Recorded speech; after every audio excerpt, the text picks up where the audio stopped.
આપ સર્વોને હેતપૂર્વક જય શ્રી સ્વામિનારાયણ। આજની સત્સંગ કથા વાર્તા નિજ મંદિર સાવરકુંડલા પવિત્ર અધિક માસ વિશેષ। આજની સત્સંગ વાર્તામાં આપણે ઉત્સવ કથા અંતર્ગત અધિક જ્યેષ્ઠ માસના ઉત્પત્તિ, મહત્વ અને મહાત્મ્યની વાર્તા સાંભળશું। અધ્યાય 21મો, જેમાં આજે પુરુષોત્તમ માસ વ્રતની પૂજા વિધિની કથા અને દાનના ફળની વાર્તા। સૂત પુરાણી બોલ્યા કે, હે મુનિશ્રેષ્ઠો, પુરુષોત્તમ માસની વ્રતવિધિ બતાવ્યા પછી ભગવાન પુરુષોત્તમની પૂજન વિધિ કેવી રીતે કરવામાં આવે છે તે હું તમને જણાવું છું, તે સાંભળો। ધાતુની મૂર્તિને અગ્નિમાં તપાવ્યા પછી તેને બીજ મંત્રોથી પ્રાણ પ્રતિષ્ઠા કરવી। તેમ કરવાથી જ તે મૂર્તિમાં દેવતા દાખલ થાય છે। પછી પુરુષોત્તમ ભગવાનનું ષોડશોપચાર વડે પૂજન કરવું। પ્રભુ શ્રી હરિનું આહ્વાન કરીને બોલાવ્યા પછી તેમને આસન ગ્રહણ કરવા કહેવું। પછી તેમના પગ ધોવા, અર્ધ્ય અર્પણ કરવો। પછી આચમન કરાવતા પહેલા પંચામૃતથી સ્નાન કરાવવું। પછી શુદ્ધ શીતળ જળથી સ્નાન કરાવવું। પીતાંબરનો જોટો અર્પણ કરવો। જનોઈ પહેરાવવી। સુખડ, ચંદન આદિકનું લેપન કરવું। અક્ષત ચઢાવ્યા પછી પુષ્પો ચઢાવવા। આ દરેક વિધિ વખતે તેના બીજમંત્રો છે તે અવશ્ય બોલવા। પછી તે વિધિ કરવી। તે બીજ મંત્રો મોટા પુસ્તકોમાં આવે છે।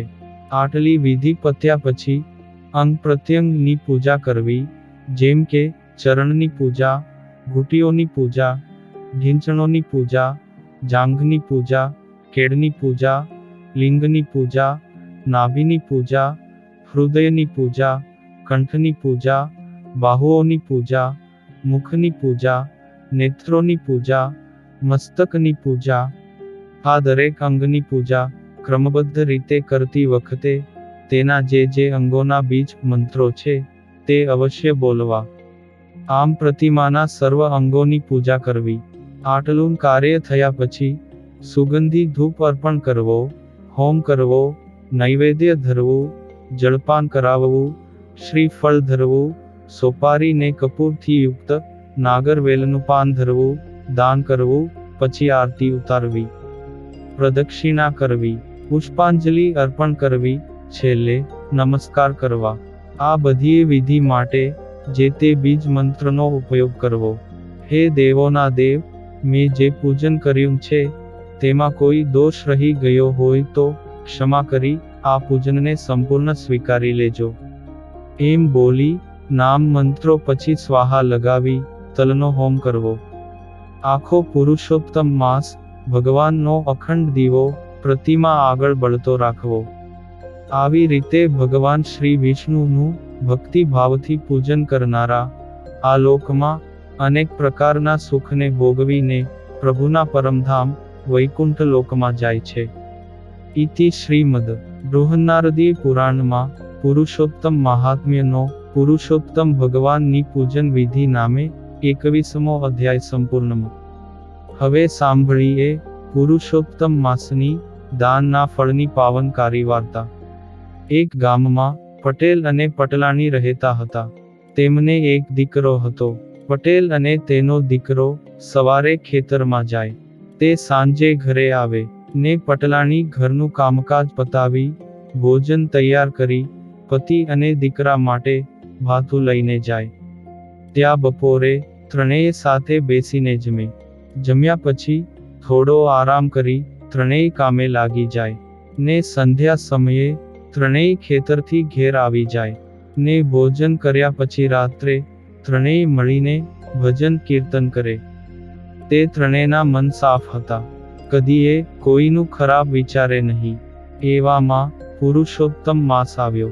ત્યારે પટેલ પટલાણીએ વિચાર કર્યો કે આ વખતે ગંગામાં સ્નાન કરીએ તો અધિક ફળ મળે। પછી પટેલે 2 ગાડા જોડ્યા। તે 2 ગાડામાં ઘરવખરી ભરી। એક ગાડામાં પટેલ બેઠા અને બીજા ગાડામાં તેમનો દીકરો અને પટલાણી બેઠા। આમ પટેલ ઘરવખરીના 2 ગાડા ભરીને કુટુંબ સાથે ગંગા નાહવા ચાલી નીકળ્યા। ને રસ્તામાં ત્રણેય ભગવાનનું સ્મરણ કરતા જાય અને રસ્તો કાપતા જાય. આમ અડધે રસ્તે આવ્યા ત્યાં બપોરનો સમય થયો ને કકડીને ભૂખ પણ લાગી હતી. તેથી તેમણે એક ઝાડ નીચે ગાડા છોડી હાથ પગ ધોઈ જમવા બેઠા. આ બાજુ પુરુષોત્તમ ભગવાનને પોતાના ભક્તોનું પારખું લેવાની ઈચ્છા થઈ. એટલે તેઓ સંન્યાસીનું રૂપ લઈ જ્યાં પટેલ કુટુંબ જમતું હતું ત્યાં આવ્યા. તે સંન્યાસીને આવેલા જોઈ પટેલ કુટુંબે તેમને નમસ્કાર કર્યા અને પ્રસાદ લેવા વિનંતી કરી. ત્યારે સંન્યાસી બોલ્યા કે મને જરાય પણ ભૂખ નથી. મારે તો ગંગા સ્નાન કરવા જવું છે. જો તું મને 2 ગાડામાંથી એક ગાડું આપે તો હું તેમાં બેસીને ઝટ ગંગાજીએ પહોંચી જાઉં. ત્યારે પટેલ તો જરાય વિચાર કરવા ન રોકાયા ને ગાડામાંથી ઘર વખરી પણ ન ઉતારી ને સીધી બળદની રાશ સંન્યાસીના હાથમાં આપી દીધી. એટલે સંન્યાસી ગાડામાં બેસીને ધીમે ધીમે આગળ જવા લાગ્યા ને જોત જોતામાં એ ગાડું અદૃશ્ય થઈ ગયું. આમ પટેલે સંન્યાસીને ગાડું આપી દીધું. એનાથી પટલાણી અને પુત્રને જરાય પણ દુઃખ નથી.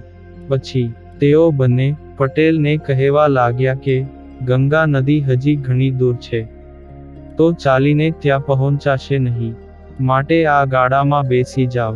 પણ પટેલે ના પાડીને કહ્યું કે તમે ગાડું લઈને આગળ વધો, હું તમારી પાછળ આવું છું. પછી માને દીકરો ગાડું લઈને આગળ વધ્યા ને પટેલ ગાડા પાછળ ચાલ્યા આવે છે. તે ચાલતા ચાલતા પટેલ પ્રભુના ગુણગાન ગાવામાં રસ્તો ભૂલી ગયા. પટેલ ભૂલા પડ્યા અને જઈ ચડ્યા અધોર વનમાં. ત્યાં નથી પાણી કે નથી ફળ ફળાદિક, તોય પટેલ હિંમત હાર્યા વગર ચાલતા જ રહ્યા. આમ તે 3 દિવસ સુધી ભૂખ્યા અને તરસ્યા ચાલતા રહ્યા. હવે તેમનામાં ચાલવાની શક્તિ રહી નહીં. ત્યારે પટેલ એક ઝાડ નીચે થાક ખાવા બેઠા.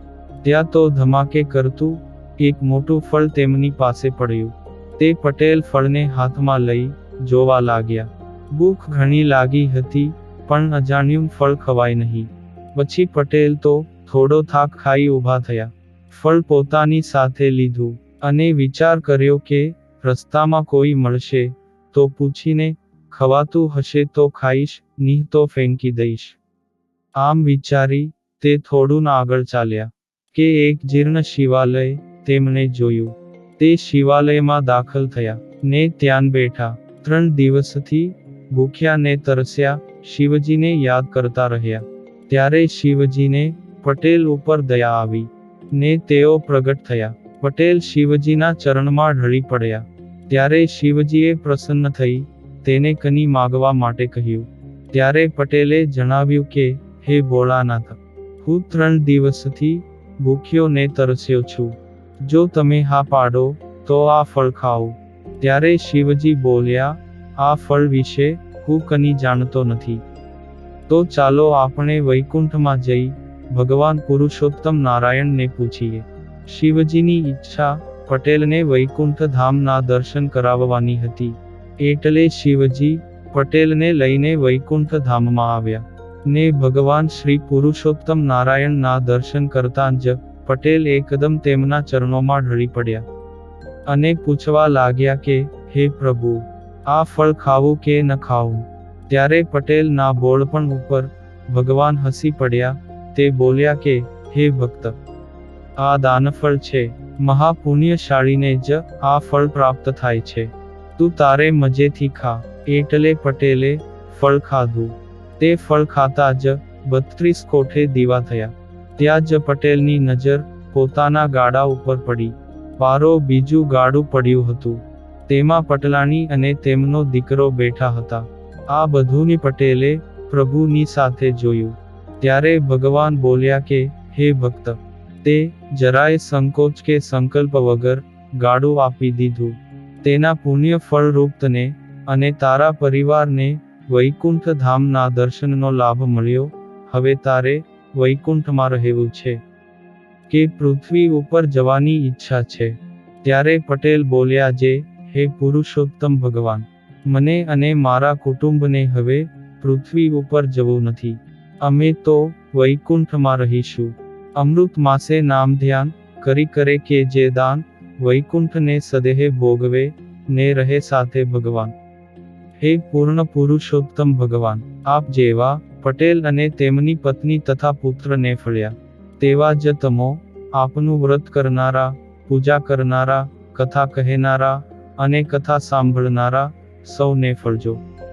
અને હવે પછીની કથા વાર્તા આપણે આગળના ભાગમાં સાંભળશું. અત્યારે આપ સર્વોને ભાવથી જય શ્રી સ્વામિનારાયણ.